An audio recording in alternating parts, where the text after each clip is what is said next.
কই যাইতেছিস তোরা? হইনি ফইনিরা ও মা, আপনি এটা কি করলেন? আপনি আমার গায়ে ধাক্কা মারলেন কেন? আর একজন মহিলা মানুষের লাগে কেমনে ব্যবহার করতে এটা কি আপনি জানেন না? তোর মতো ফইনি হইনির সাথে কি করবো? এখানে কই যাস? ও মা, এই কেমন ধরনের কথা কইতেছেন? হ্যাঁ, আপনার আচরণ এরকম কিসের জন্য? আর আমি যাইতেছি এই অফিসে। এই অফিস আমার স্বামীর অফিস। হ্যাঁ, স্বামীর অফিস? এটা কি কাগজ ফ্যাক্টরি? তোর স্বামীকে এনে কাগজ বিক্রি করতেছে? এটা অফিস জানোস? কাগজ অফিস। বড় বড় স্যার এনে কাজ করে আইছে, আর স্বামীর নাকি অফিস? এই দারুন ভাই, আপনি তো মানুষটা মেলা খারাপ। হ্যাঁ, আপনার কি মনে হইতেছে আমি মিথ্যা কথা কইতেছি? এইটা আমার জামাইয়ের অফিস, আমার স্বামীর অফিস। আজকে আইতে কইছিল, এই লেগে তো আইছে। আর আপনি কি সব কথা কইতেছেন? চুপ। মানে কথা কওয়া ধরছস তো, মানে একবারে উপরে উঠাই দিছস। হ্যাঁ, মানে এখানে আমার স্বামী কাজ করে, মানে এটা আমার স্বামীর অফিস। পাইছে কইলো আর হয়ে গেল। আচ্ছা, তোর স্বামীর নাম কি কত দেই? আমার জামাইয়ের নাম আমি মুখে লই না। পাপ হয় পাপ। পাইসাওয়ালা, তো দুলাভাইয়ের নামটা কই দিত।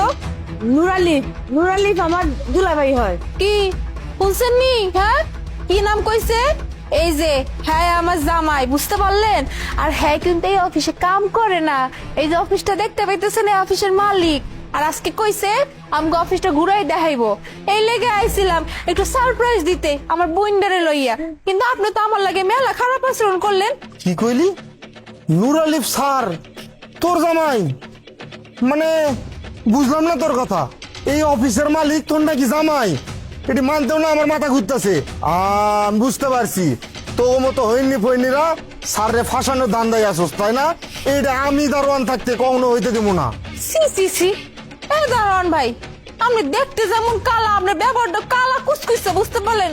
আমগো বাড়ির পাশে একটা ডোবা আছে, ওইটা কালা কুচকুচে পানিতে ভরা। আপনার চেহারাও ওই রকম, আপনার ব্যবহারও ওই রকম। হ্যাঁ, একই তো একটা মহিলা মানুষের গায়ে ধাক্কা মারলেন, তারপরে কি সব কথা কইতেছেন? কি মনে করছেন এই যে এইরকম কাপড় প্রতি পরে আছে এর লেগে? হ্যাঁ, আমরা গ্রাম থেকে আইছি, আর আমরা না গ্রামে এরকম কাপড় প্রতি পছন্দ করি। এর লেগে কি মনে করছেন আমগো কোনো দাম নাই, কোনো সম্মান নাই? হ্যাঁ, কিচ্ছু নাই।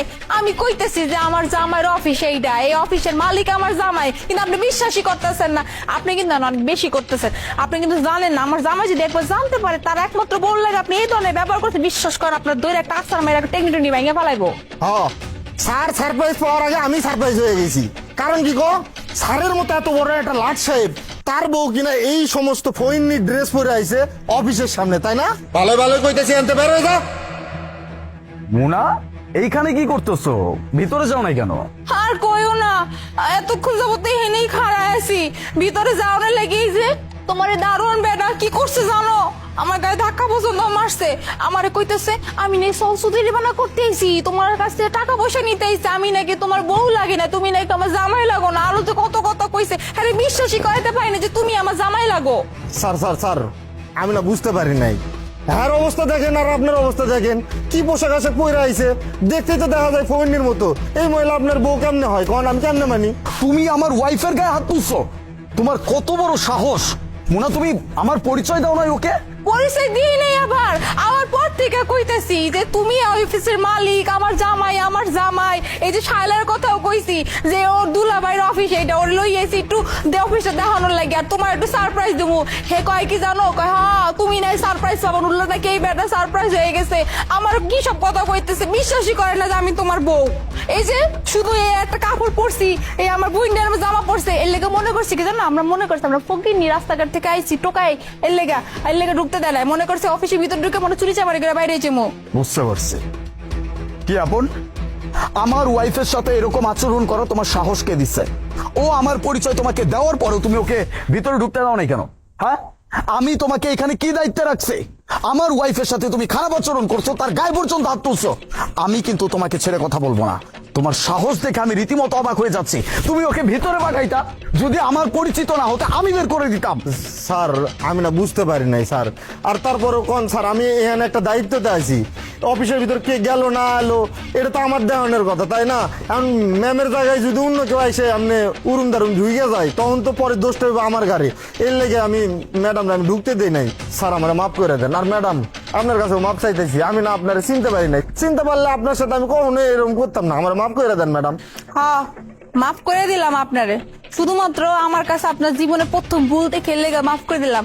কারণ আমার কাছে জীবনে যে একবার প্রথম ভুল করে প্রত্যেকটা আমি ক্ষমা করে দেই, কিন্তু এখন কত কই মানুষের এই যে কাপড় চুপড় দেখে এর জাত বিচার করতে যাবেন না।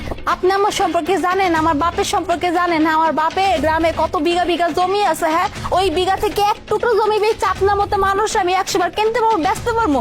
আপনি কি মনে করছেন এখন কাপড় দিকে চোর চোরটা কত কিছু করে ফেলেন? এইগুলো আর জীবনে করেন না।